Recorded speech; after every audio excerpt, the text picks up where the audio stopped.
A King and a Court of Fools by H. Ryan. Written by Larry Enright and read by Larry Enright. Copyright 2011, all rights reserved. Klondikes and Skyscrapers. A great man once said that the history of the world could only be appreciated by reading it from the Book of Tom. A vanilla ice cream square dipped in milk chocolate. That was the Klondike bar created by the Isley Dairy Company of Youngstown, Ohio in the early 1920s.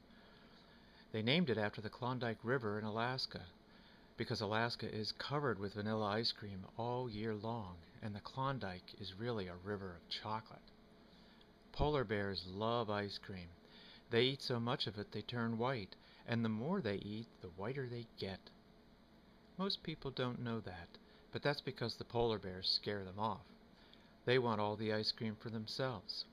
Why else would they have a polar bear, a big scary one, on the Klondike's foil wrapper? Come on, use your head.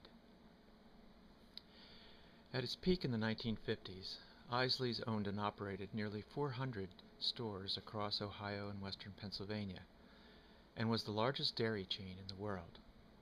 Of course, we didn't know that growing up. We thought we had the only Isleys in the world right there in our neighborhood. But one thing we did know was that it was the only place you could get Klondike bars and skyscraper cones.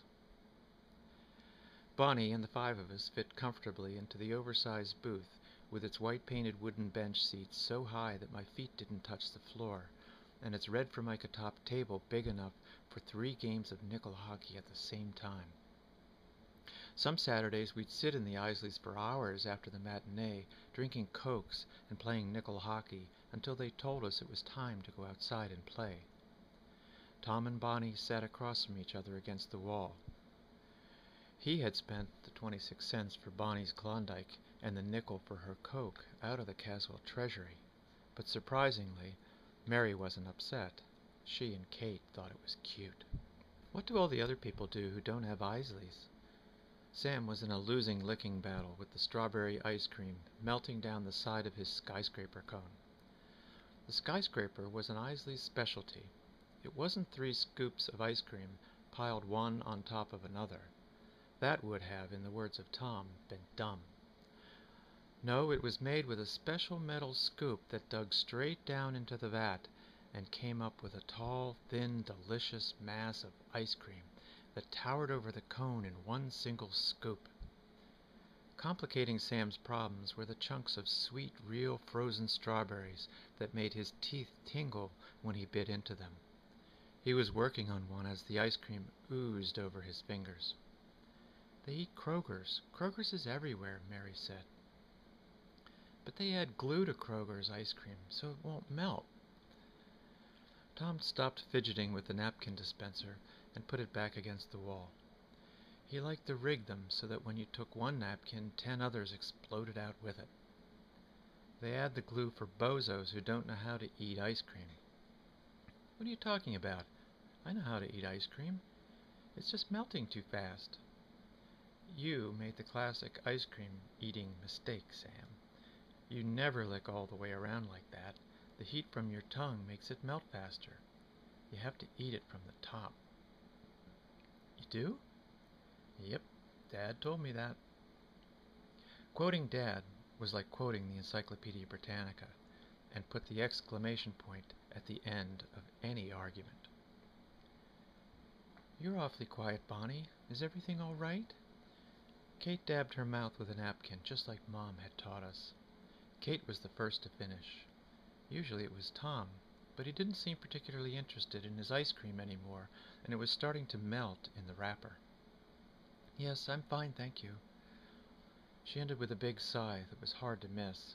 She glanced up at Tom, and then looked back down at her drink. Tom didn't seem to notice. He looked at me and just shook his head. Harry, you're such a little weirdo. Why? What's a weirdo? As usual, the official explanation came from Kate. A weirdo is someone who does weird things. It's the latest word going around St. Margaret's. But why? Tom pointed to the plate in front of me. I had ordered a chipped ham sandwich and a pickle. I was hungry and I liked chipped ham. Mom brought home Isley's chipped ham every week, enough of it to have for lunch every day. Anyone who orders chipped ham when they can have a Klondike is a weirdo, he said. But I like chipped ham. Listen, we get chipped ham every day for lunch. I've had chipped ham for lunch at school every day for 6 years. It's so bad that no one will trade with me anymore. Even the dogs that hang around the playground don't want it. I'm tired of chipped ham. Chipped ham with mustard, Sam thought out loud. Or chipped ham on toast, that's a good one. I like chipped ham with mayonnaise on white bread, Mary said. Mustard tickles my nose. Have you ever tried it with pickle relish? Bonnie asked her. My mom makes it that way, and I love it.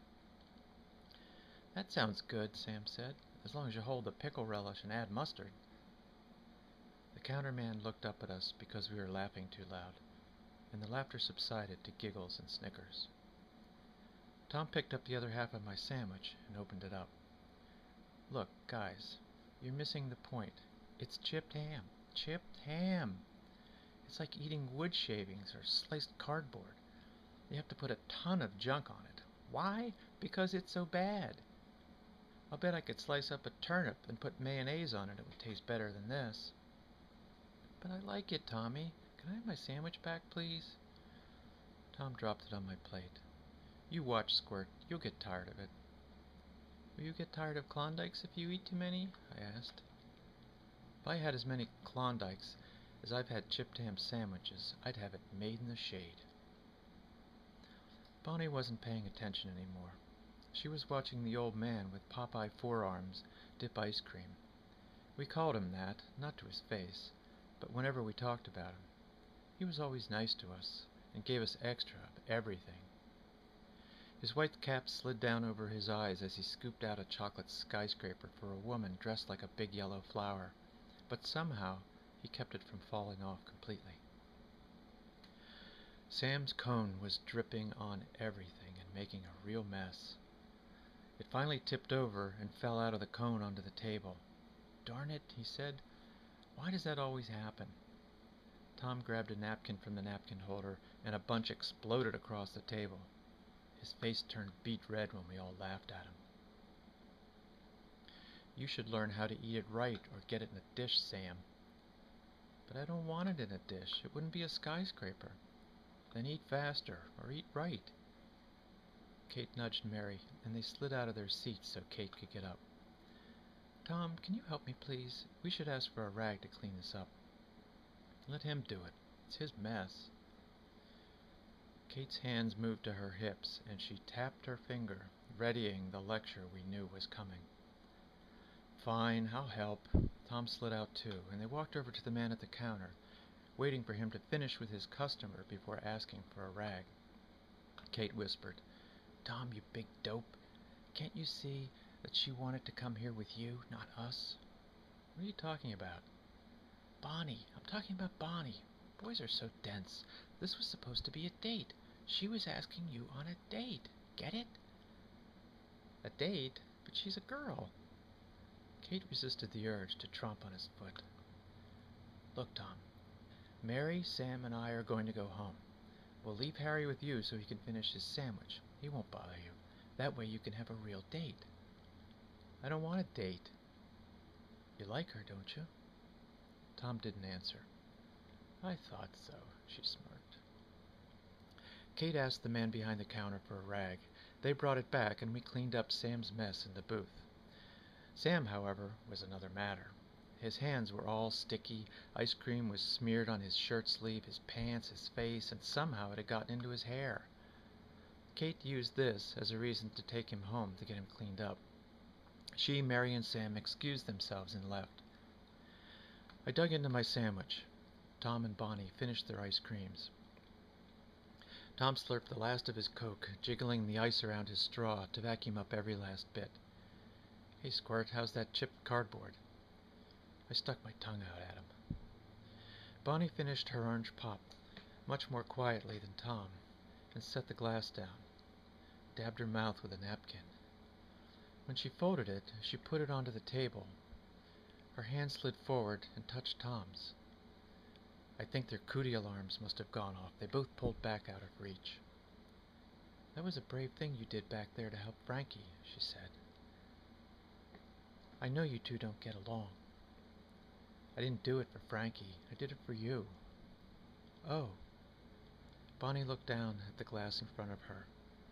She drew 2 eyes, a nose, and a smile in the condensation that had formed at the bottom of the glass where the remaining ice cubes were, and turned it around to Tom.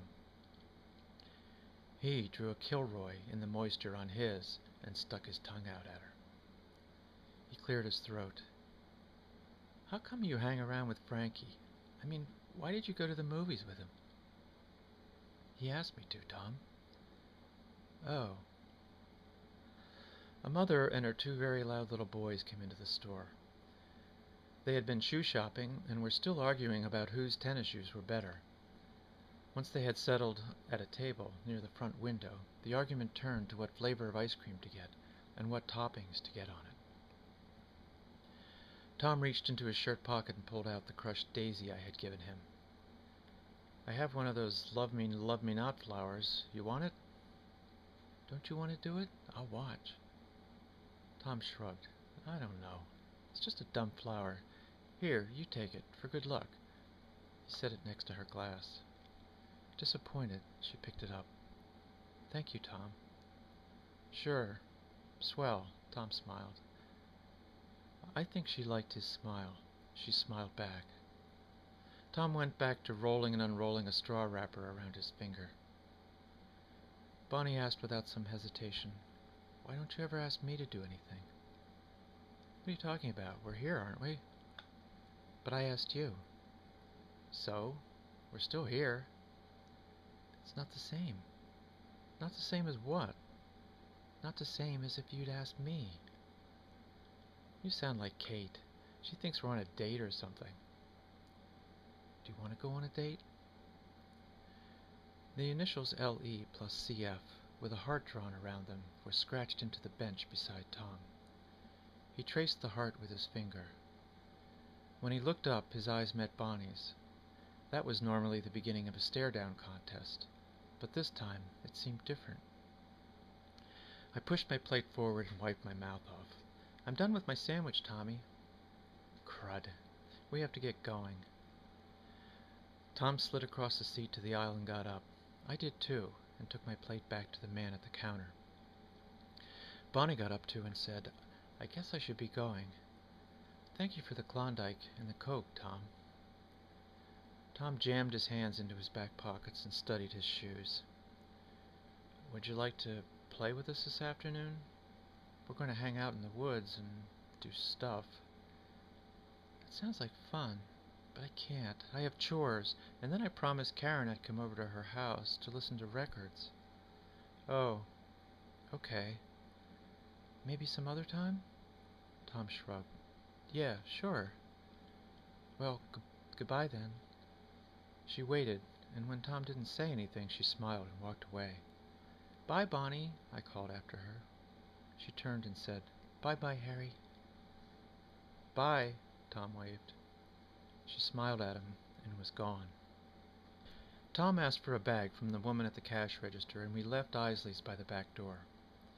We went home by way of the alley behind the stores on the main street. Tom wanted to scout for empty pop bottles to return. The 2-cent deposit for every bottle was a lot of money, and always worth a run through the trash cans to replenish the Caswell treasury. It was surprising how many people threw good money away back there. Behind old man Kleiner's tailor shop, that was a gold mine. Every time we saw him working at his sewing machine, there was a bottle of Coke on the workbench beside him. Tom said he was so rich he didn't care about a measly 2 cents, but we never understood why he yelled at us and chased us away whenever he caught us going through his trash. Someday Tom would explain to old man Kleiner about the cost of Klondikes and skyscrapers, but not today.